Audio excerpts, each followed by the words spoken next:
Hey everybody, and welcome back to Moto with Ellery. And in this episode, and actually in the next 3 episodes in total, we're going to do a complete round trip visual effects shot where we're going to start in After Effects with some footage, and we're going to track the footage with the 3D camera tracker to create a 3D camera that we can then import into Modo. And then once we're in Modo, we'll take and we'll create geometry and lighting and put in some CG elements into this scene. We'll render out with render passes and then bring those back into After Effects for finished compositing and kind of finishing off the shot in the end. There will also be an episode similar to this in the future that will cover doing the same kind of thing in Nuke. But to start here, we're going to start in After Effects, and we'll just be using the built-in camera tracker.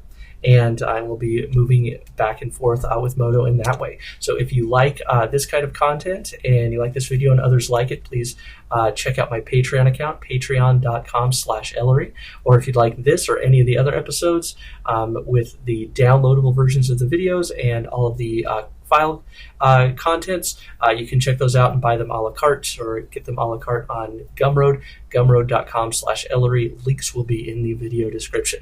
All right, so if you have never done any 3D camera tracking before, the basic idea here is, and I'm going to start here, I've got 3 different scenes here, and I'm going to include all of these, and they kind of range from easy, which is going to be this first desktop one, which I've got even some pennies to kind of help out with the tracking. So that one's going to be pretty easy to track and to work on inside of Modo. Then there's a little bit more medium, which is going to be this parking lot one. And this is going to be the one that I'm actually going to take and do the full round trip in on these tutorials. We're not going to take this the whole length of the clip here. It's a relatively long clip, but we're going to do maybe just the first 10 seconds or so. And this one's going to be kind of medium level. And then we've got a last one here, which isn't so hard here on the initial After Effects side. It tracks relatively well, but due to the way that the shadows and the motion blur and the low light and the grain work, this one's actually relatively difficult to work on both inside of Modo and then finishing off once you import it into After Effects, since you'd have to take into account shadows and a lot of other things that are not visible in the scene. So there is a scoreboard up here over the top of the scene, but you would have to take those into account if you're actually going to work with this as a scene. So if you're up for a challenge, you want to try something, I'm including this footage as well for you to work with. All right, so let's start though with our parking lot here. So what I'm going to do is grab the parking lot, drag it down onto the comp icon so that we get it in its own comp. And then I'm just going to take I'm just going to go to 10 seconds. And if you want to split this, the hotkey is Command or Control-Shift-D if you're on a Mac or Windows. But since I have my software, the recording software, I can't actually do that. So I've got to go up here to the Edit menu and choose Split Layer. And then I'm going to delete the secondary one, and then I'm going to trim this composition back to 10 seconds. Now, it is important to make sure that as far as resolution and time code and everything, your composition aligns with your footage. Otherwise, the camera tracker will not work. So that's why I always just take and drag and drop the footage onto the comp icon. That way you make sure you have everything lined up. But I'm going to go to the comp settings here now, and I'm going to change this down to 10 seconds.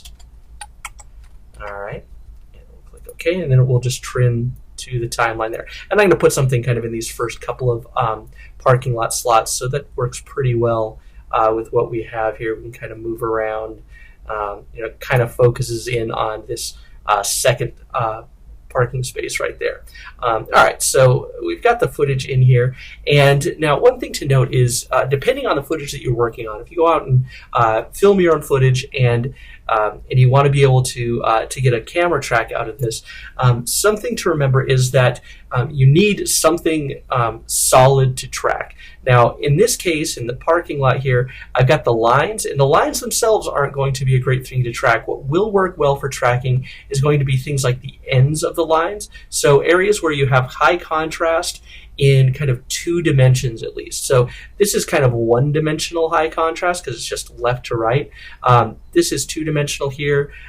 These little bits of kind of cracks in the curb. Those will work well. They don't stay on camera very long, but these ones off here to the side do. So those will make nice tracking points, as will any of these kind of points along the ends of these parking lot lines. If you don't have features like this in your scene and you're going to film something, this would be a good place to go in, and just like I did on the desktop one with those pennies on the desktop, you go in and put some marking points down.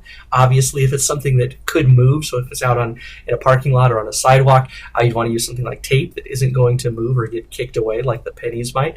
But you want to have something that the tracker can actually get a hold of for actually running the track. So in this case, I've got plenty of things to work with. If you don't have those, add them in. And if you're new to 3D tracking or tracking in general, the general idea here is that what's going to happen is when I run the 3D tracker on this footage, it's going to take points in space on the image that it can recognize, and not only that it can recognize on one frame, but that it can recognize in their location on the next frame and the next frame and the next frame. So, things like the end of this parking lot line, it can find it here, and then on the next frame it's moved a little, the next frame it's moved a little, and the next frame it's moved a little. You get the idea. And so if you don't have enough of these points, it's not going to be able to solve a 3D camera. So you want to make sure that you have this, because once it takes all these points, it will then take and it will reconstruct a camera using the perceived parallax. So, the idea behind parallax is, it's the illusion that things farther away from us are moving slowly or more slowly compared to things that are closer to our vantage point. The obvious example is going to be if you're driving in a car along a road that is alongside a farm, and you see that the rows of crops appear to be moving very quickly close to the car, and then are moving more slowly farther away. Or with any kind of thing where you have mountains or something in the distance, and things up close look like they're moving quickly, things in the distance look like they're moving farther away, just because of their motion relative to the distance from us. Now, with that information, the 3D camera is then actually created, and that's how that's the basis of the camera tracking. Now, that's an important thing to also keep in mind here, is that parallax is something that you need in order to actually get this 3D camera built.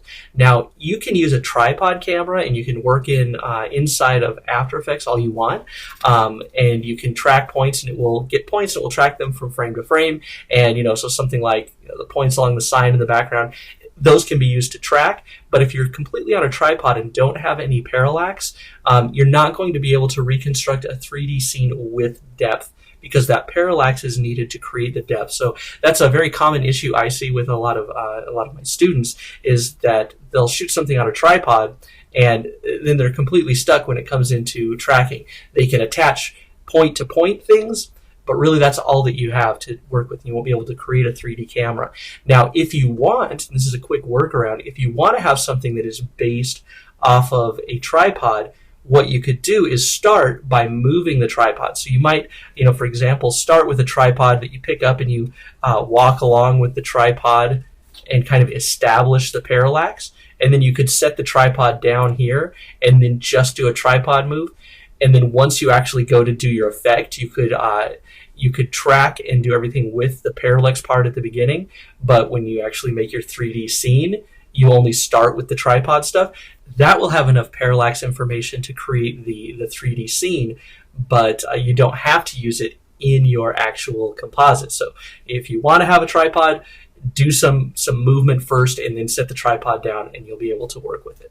All right, in this case, this is all handheld, so I don't have any problems with that. And so what I'm going to do is I'm going to go ahead and put the tracker on here. So I'm going to go over to my effects, and I'm going to type in cam, so I can get all my camera tracker down here under perspective. I'm just going to drag and drop that right onto my footage. And before this starts even working, what I'm going to do is open up Advanced, and I'm going to turn on Detailed Analysis. It will take slightly longer to run, but you'll get a better result out of it. Now, one thing here that you can also note is if you don't have enough kind of contrast information in order to get a good track here. One thing that you can do is go ahead and enhance the footage, so increasing the contrast, adjusting colors and things so that you get a more trackable piece of footage. But the downside of that and the issue is that After Effects cannot do that on footage. So if you take a footage and then you add the effect to it, the tracker will ignore the effect. So what you have to do is right-click on your footage here and choose Pre-Compose. And what that will do is it will replace this footage with another composition. And then inside of that composition, you go and make all of the image enhancements and things that you would want to, and then it will be included when you track. You will actually track the composition that goes in the place of this footage here. So just a note, and that's actually one thing that gets much easier when you're working on the side of something like Nuke, where you're working with a node-based system. That's much easier to do. But here in After Effects, you have to pre-compose in order to get that to work. All right, so we've got this here. Let me go ahead and select my camera tracker because this is finished. This runs 2 steps in order to make this work. It will first track points, and then it goes and figures out the parallax. So that was the 2 different phases that it ran here. So first it runs through all the frames. And you can see that we've got a lot of good solid tracked points here.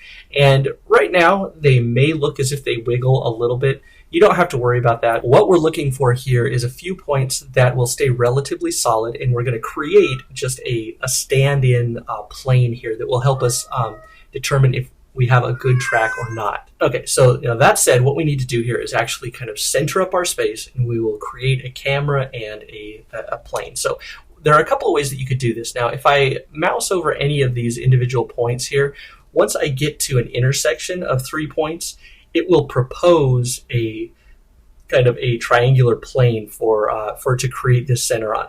Now, what I'm going to do though is I'm going to select more than that. I'm going to select here, and let's go ahead, and I'm just going to click and drag around, and I'm going to drag around these 2 entire parking lot spaces. And once I do this, you'll see that we get this whole area. We get the target that shows the kind of the direction of the plane that this is on. But this one has a little bit of an issue, and you can see here if we zoom in that this tracker point here is actually up on the curb a little bit. And the issue with that is, if you think about this in 3D terms, like in Moto terms, this is going to be creating a big n-gon. And if this n-gon is not all coplanar, you're going to end up with problems. And the main problem we'll have here is that we're going to create and center up our space around something that is a little bit off kilter. So as we go and try to align objects to that, it's not going to work right. And we're going to have a little bit of tilting and some weird issues. So what I'm going to do here is I'm just going to do this again, and I'm just going to grab these points right here.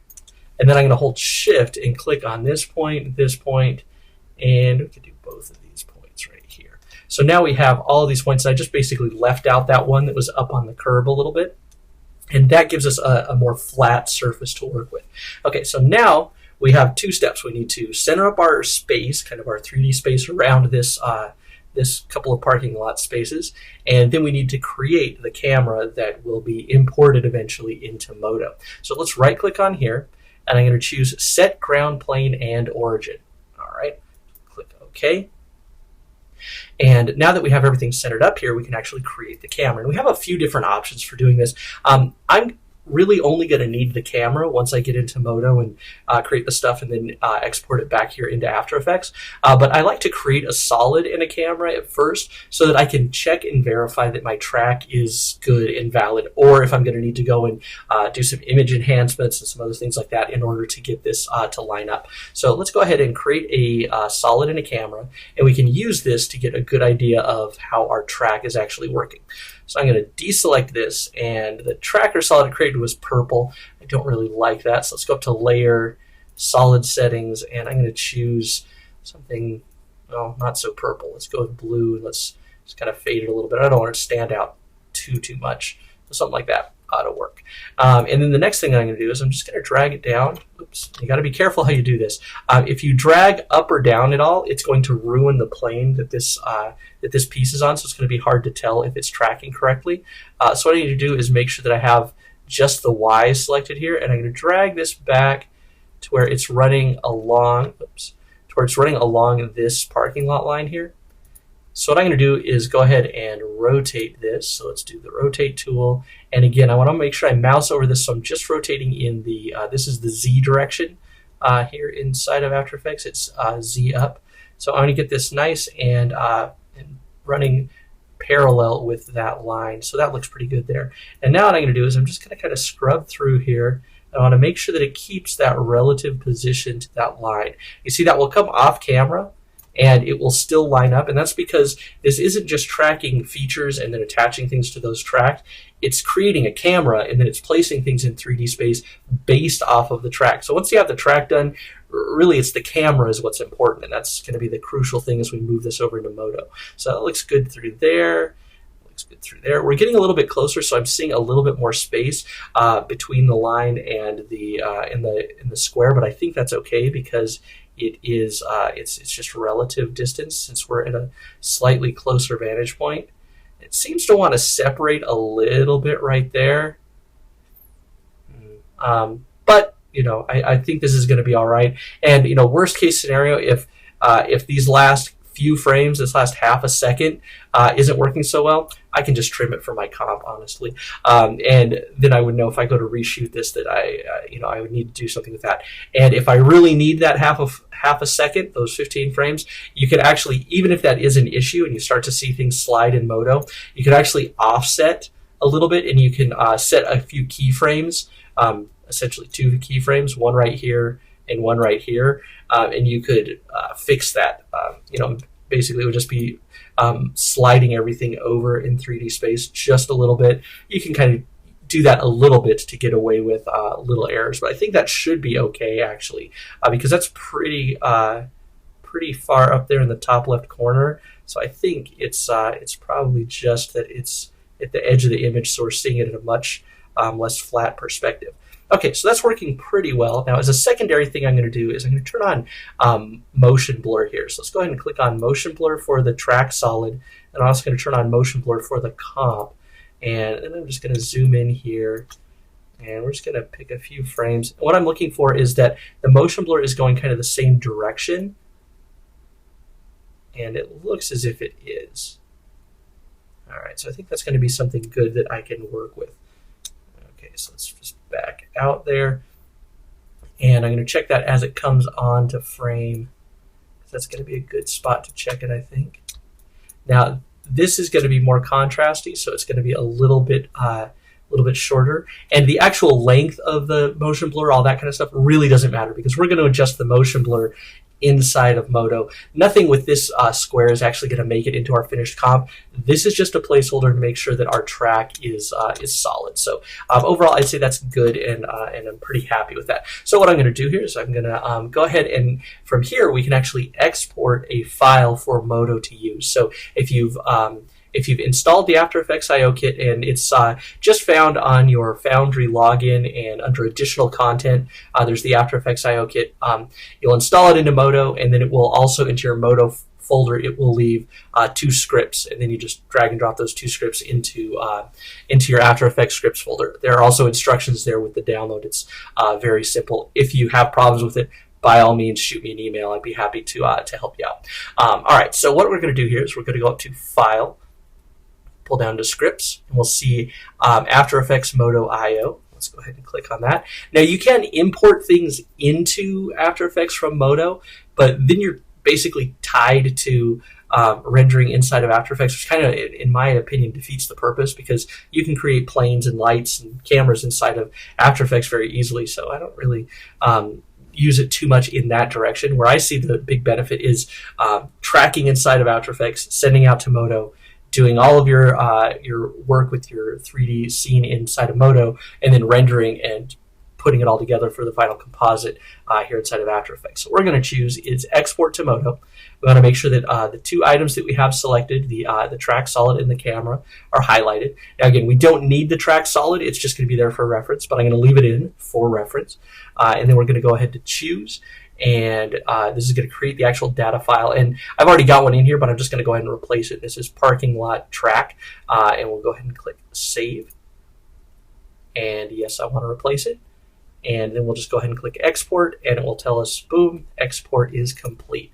And then we're pretty much ready to go. So once we get into Modo, we can bring this file in, and we can start working with our actual footage and our actual tracked camera.